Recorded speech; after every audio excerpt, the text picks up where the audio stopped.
my name is Lillian Simpkins, and I will be showing you the family activity that we will be doing this month. You will be getting a kit that looks just like this. In your kit, you will have an Advent wreath, very pretty, in gold. In your bag, you will have the directions on how to celebrate Advent. You have this green wreath that it should represent like evergreen. You will have 4 wicks and 2 red bows. You're going to have a sheet of wax paper to protect the surface you're working on. And you will get 3 sheets of candle wax. They're like beeswax. So you just have to be very delicate with it. Parents, the pink one is especially delicate, so just make sure you're the one working with the pink one because it'll fall apart.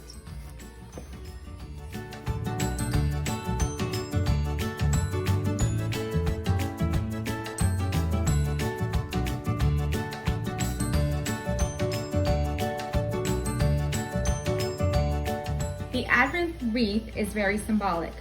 The evergreens used for the wreath itself are a reminder of continuous life. The shaping of them into a circle reinforces that meaning.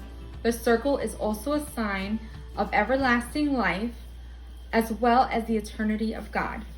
So what we're going to do is we're going to wrap our green evergreen, or well, fake evergreen, and we're going to wrap it around our Advent ring candle holder. You're going to use the wire that's already in the green wreath to hold it in place.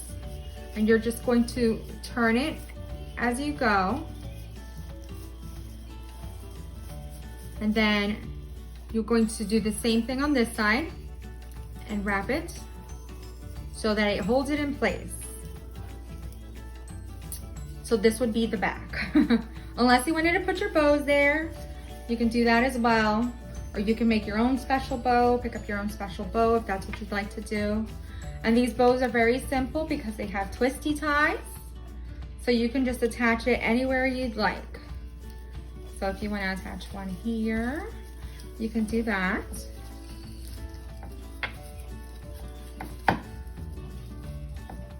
Maybe one on the opposite side.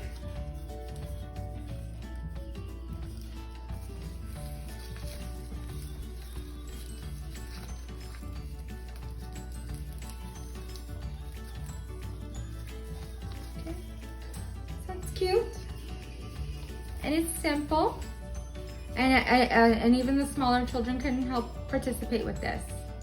The next step was going to be showing you how to roll your candle.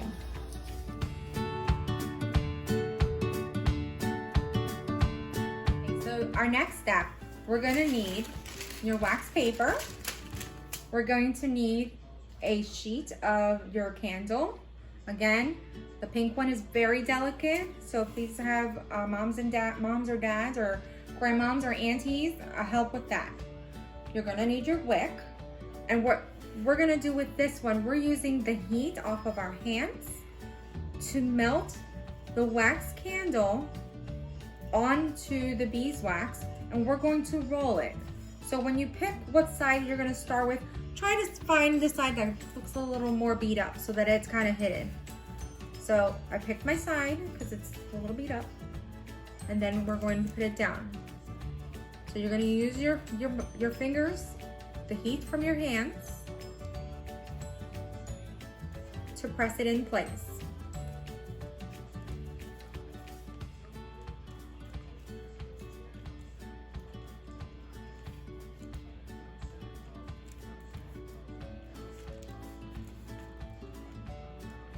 Keep pushing down on it so that your hands work to create like a glue.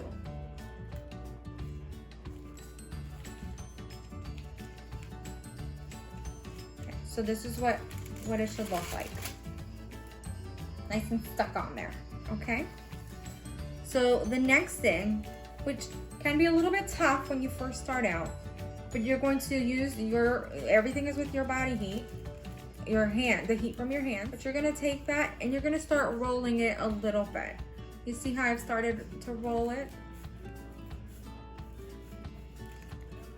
Because the goal is to eventually roll it into a candle like this. So this is where you're going to need your patience.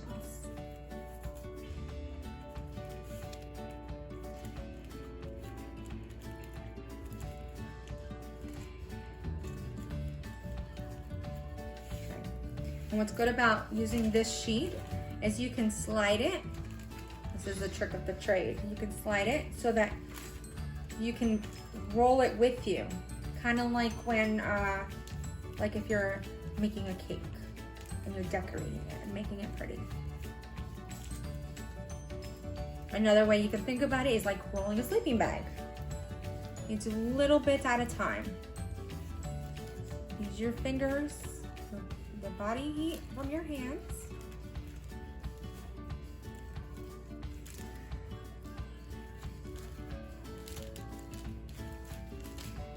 Try to get it as tight as you can.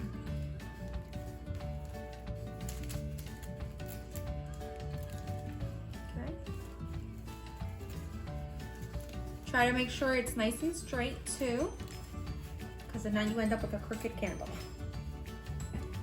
But again, this is your project. You make it how you want to make it.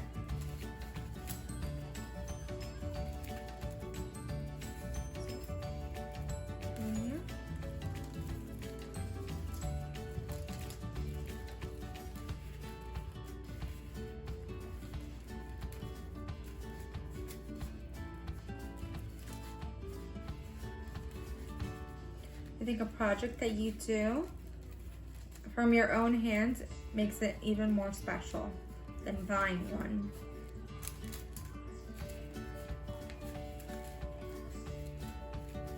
Just keep an eye, make sure that it's still nice and straight. Move your hands back and forth because you want that heat from your hand to soften the wax so that it's pliable.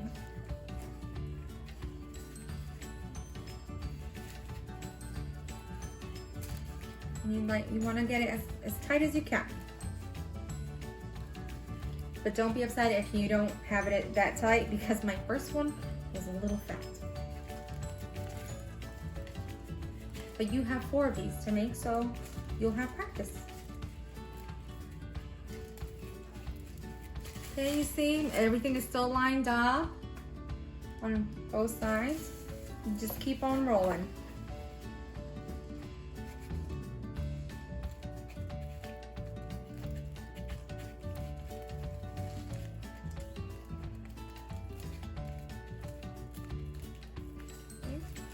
We're starting to get close to the end, you see?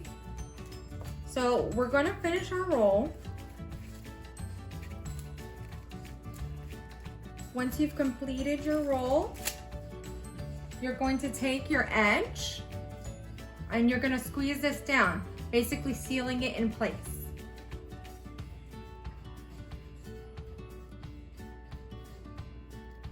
You wanna make the line look almost seamless.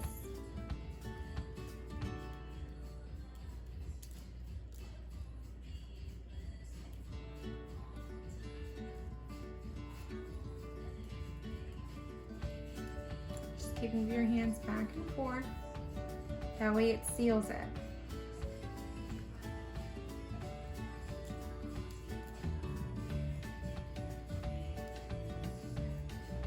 You want to make sure it's nice and tight so that it doesn't come out.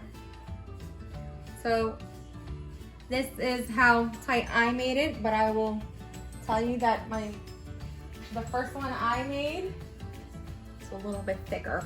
So practice makes perfect.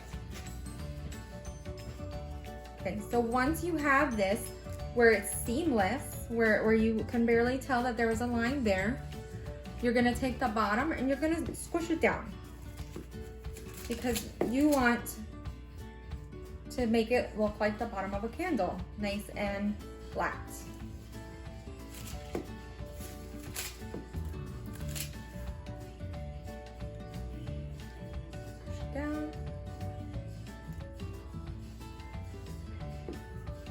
what's great about this is that if you make the base too wide, our wreath, our little holders can open up a little bit.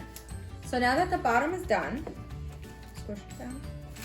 Now that the bottom is done, we're going to fold in the top. So you're gonna do just kind of going in circles, like this. Using the heat of your hands to make it pliable.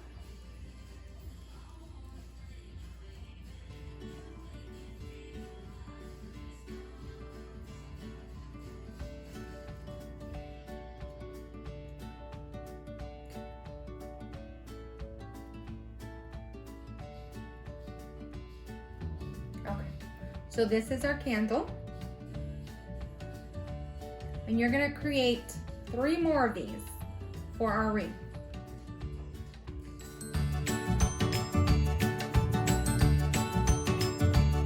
So now that our candles are complete, it's time to put your candles in your wreath, in your candle holder wreath.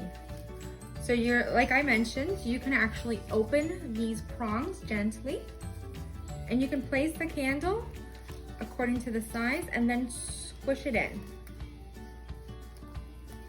It's pretty easy because you want to make sure that your candle is nice and secure in there. Put up the next one.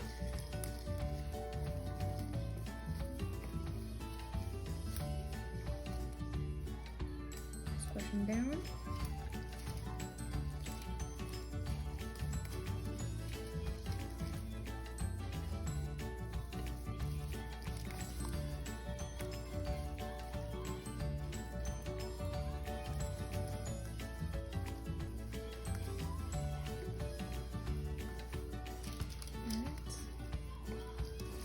And then the last one.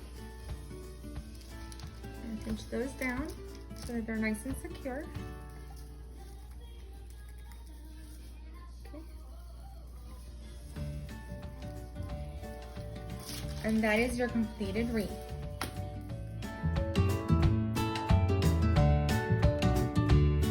So the first candle we're gonna light is going to be one of the purple candles. And it's gonna get lit on November 29th. The first candle usually represents hope. The second candle we're gonna light is another purple one. That will be on December 6th, and that represents faith. The third candle, which is our special candle because it's a different color than the others, it's pink. It represents joy, and it is also Gaudete Sunday. Gaudete means rejoice. The last candle we're gonna light is gonna be on December 20th, and it's the purple candle, and it represents peace. We're also including how to celebrate Advent, which will give you kind of like a step-by-step first week, second week, third week, fourth week, so that you and your family can participate in the season of Advent.